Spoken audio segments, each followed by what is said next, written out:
سارے کافر اکٹھے ہو کے آ گئے تھے، حضور کے گھر کا گھیرا ڈال لیا تھا کہ آج چھوڑیں گے نہیں، لیکن حضور ان کے سروں میں خاک ڈالتے گزر گئے۔ حفاظت اللہ نے اپنے محبوب کی ہے۔ بلکہ حضرت علی المرتضیٰ کو بستر پہ لٹایا، علی میرے بستر پہ سو جاؤ، امانتیں دے کے تم بھی صبح آ جانا۔ حضرت علی بھی سو گئے، حضور کی حفاظت تو ہے ہی ہے، حضرت علی بھی سو گئے۔ جب صبح اٹھے تو انہوں نے دیکھا یہ تو علی المرتضیٰ ہے۔ اللہ اکبر، بڑے پریشان ہوئے کہ حضور کدھر گئے۔ اچھا، کسی نے حضرت علی سے پوچھا کہ تمہیں کیسے نیند آ گئی؟ ننگی تلواریں لیے وہ گھر کے ارد گرد تھے اور آپ چادر اوڑے سوئے تھے حضور کے مغالطے میں، وہ آپ کو بھی تو نقصان پہنچا سکتے تھے۔ تو حضرت علی نے کہا حضور نے کہا تھا علی میرے بستر پہ سو جاؤ، صبح اٹھنا، امانتیں دینا اور مدینے آ جانا۔ مجھے یقین تھا سوؤں گا بھی، صبح اٹھوں گا بھی، امانتیں بھی دوں گا، مدینے بھی پہنچوں گا، اس لیے کہ حضور نے فرمایا ہے۔ جب حضور نے فرما دیا ہے تو پھر ہو کے رہے گا۔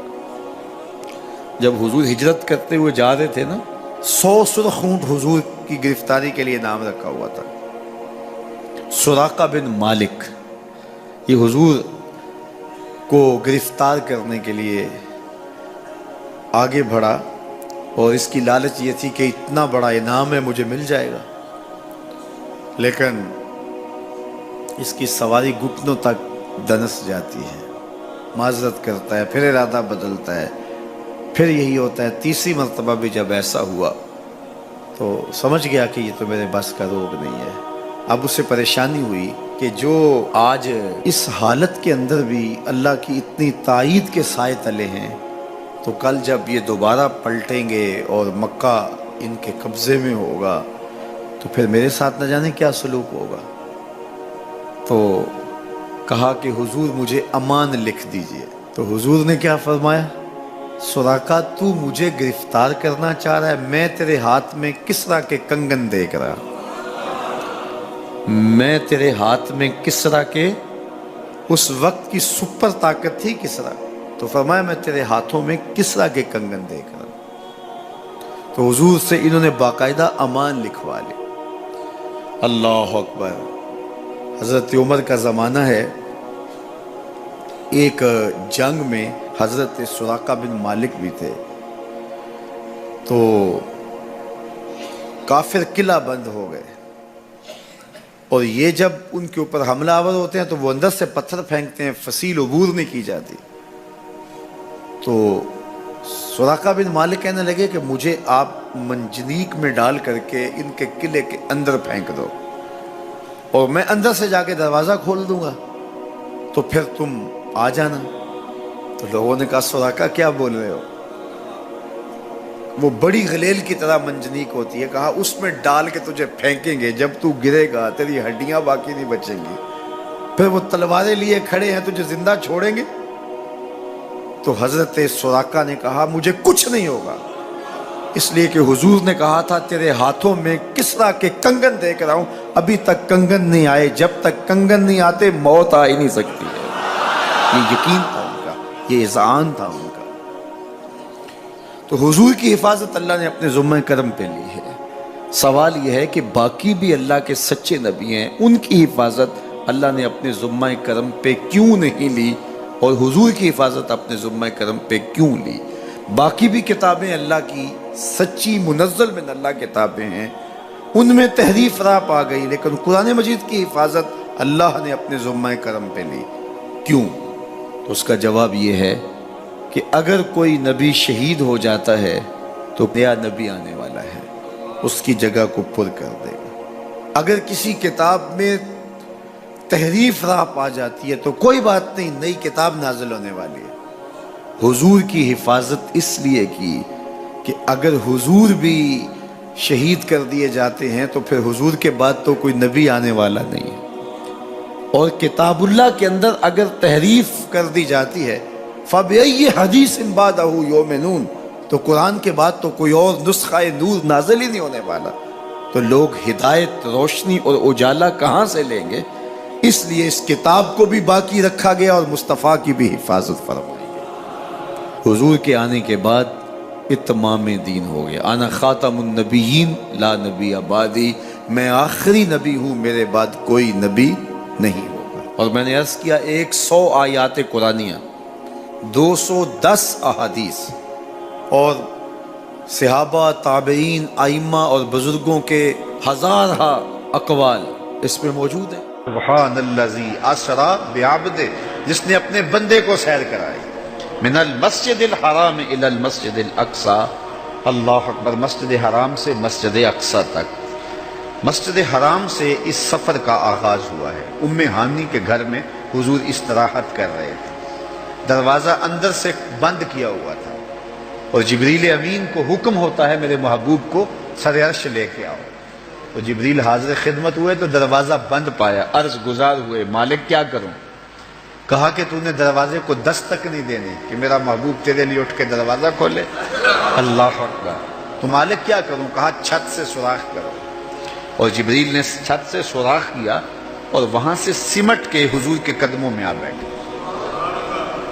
صحیح حدیث میں آتا ہے جبریل کے 600 نوری پر ہیں، ایک پر کھولے تو شرق سے لے کے غرب تک، شمال سے جنوب تک پھیل جائے. اور اتنے بڑے بڑے 600 پر، تو 600 پر جس جسم پہ ہوں گے وہ جسم کتنا بڑا ہوگا. معراج کی شب چھوٹے سے سوراخ سے آیا، دنیا کو بتایا کہ محبوبوں کے در پہ آئیں تو بڑے ہو کے نہیں، چھوٹے ہو کے آیا کرتے ہیں. تیرے ہندیاں سندیاں محبوبہ، اگر آپ کی توجہ ہو تو، تیرے ہندیاں سندیاں محبوبہ، میں کافر ہوا جے میں ہوا. اپنے وجود کی جب تک نفی نہیں نہ کی جاتی کچھ ملتا ہی نہیں ہے. جبریل سمٹ کے حضور کے قدموں میں آ بیٹھا. محبوب اب بھی سوئے ہوئے. اللہ اکبر. تبارک اللہ، شان تیری تجھی کو زیبا ہے بے نیازی. کہیں پہ جوش لن ترانی، کہیں تقاضے وصال کے. کوئی کوہ طور پہ جا کے کہہ رہا ہے رب ارنی انظر الیک، مالک دیکھنا چاہتا ہوں نقاب اٹھا دے. جواب ہوتا ہے نہیں نہیں تم نہیں دیکھ سکتے. اور ادھر محبوب سویا ہے، جبریل حاضر خدمت کھڑا ہے. محبوب اٹھو، رب انتظار کر رہا ہے. وہ جبریل قبل قدمہ، میرے محبوب کے قدم چوم لے. تو جبریل نے اپنے کافوری ہونٹ حضور کے قدموں پہ رکھ دیے. قبل تفعیل ہے، تفعیل کثرت ماخذ چاہتا ہے، یعنی اس کا معنی یہ نہیں کہ ایک بار چوم، اس کا معنی ہے بار بار چوم. تو جبریل حضور کے قدم چوم رہے ہیں. بشر پہ چادر تان کے ستا، نور چمے پہ اتلیاں. بشر پہ چادر تان کے ستا، نور چمے پہ اتلیاں. جس دی خاطر سجیاں ہویاں نے عرش بری دیاں گلیاں. بشر تے اگے وددا ہی جاوے، نوری رہ گیا تھلے. جس ویلے انہوں ود دیاں ویکھیا، آکے بلے بلے بلے. کوئی حد ہے ان کے عروج کی، بلغ العلاب کمال. حضور علیہ السلام کو ام ہانی کے گھر سے حتیم میں لایا گیا. صحیح حدیث ہے. حتیم میں لا کر حضور کے صدر انور کو چاک کیا گیا، اور قلب اطہر حضور کے سینے سے نکال کر کے ایک تشتری میں رکھ کے آب زمزم سے غسل دیا گیا. اور حضور فرماتے ہیں یہ سارا منظر میں کھلی آنکھوں سے دیکھ رہا ہوں. حضرت امام بدر الدین عینی علیہ رحمہ عمدۃ القاری شرح صحیح بخاری کے اندر لکھتے ہیں کہ جو ہی حضور کے قلب اطہر کو دیکھا تو جبریل اشش کر اٹھے. انہوں نے لفظ کیا کہے، قلب وقیع فیہ عینان تبصران و اذنان تسمعان.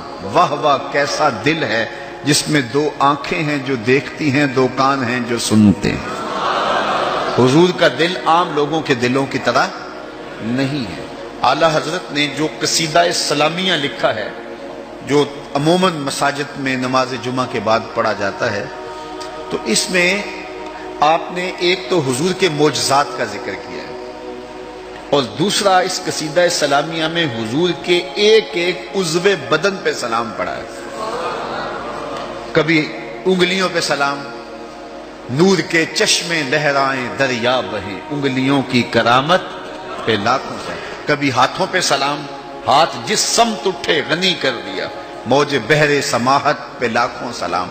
کبھی بازوؤں پہ سلام، جن کو بارے 2 عالم کی پرواہ نہیں، ایسے بازو کی قوت پہ لاکھوں سلام. کبھی ہونٹوں کو سلام، پتلی پتلی گلے قدس کی پتیاں، ان لبوں کی نزاکت پہ لاکھوں سلام، کبھی حضور کے سر انور کو سلام، جس کے آگے سر سروراں خم رہے، اس سر تاج عزت پہ لاکھوں سلام۔ ایک ایک عضو بدن پہ سلام پڑا ہے، تو ایک ایک عضو پہ سلام پڑھتے پڑھتے جب اعلی حضرت حضور کے دل پہ آئے تو اعلی حضرت کا قلم رک گیا۔ اور اب اعلی حضرت کی یہاں بولی دیکھیے، یہاں آئے تو بولے دل سمجھ سے ورا، ایک ایک عضو کی بات کی ہے، احادیث بھی ملتی ہیں، اب حضور کے دل کے بارے میں کیا لکھوں؟ اعلی حضرت بولے دل سمجھ سے ورا، مگر یوں کہوں غنچائے راز وحدت پہ لاکھوں سلام۔ یہ اللہ کے رازوں کا امین ہے حضور کا قلب اطہر۔ اللہ اکبر، کائنات کی سب سے بڑی حقیقت حضور کا قلب اطہر، وہ دل جس میں خدا کے جلوے سموئے ہوئے ہیں۔ اللہ اکبر۔ حضور فرمایا تنام عینایا ولا ینام قلبی، لوگوں سنو، میری آنکھیں سوتی ہیں، میرا دل نہیں سوتا۔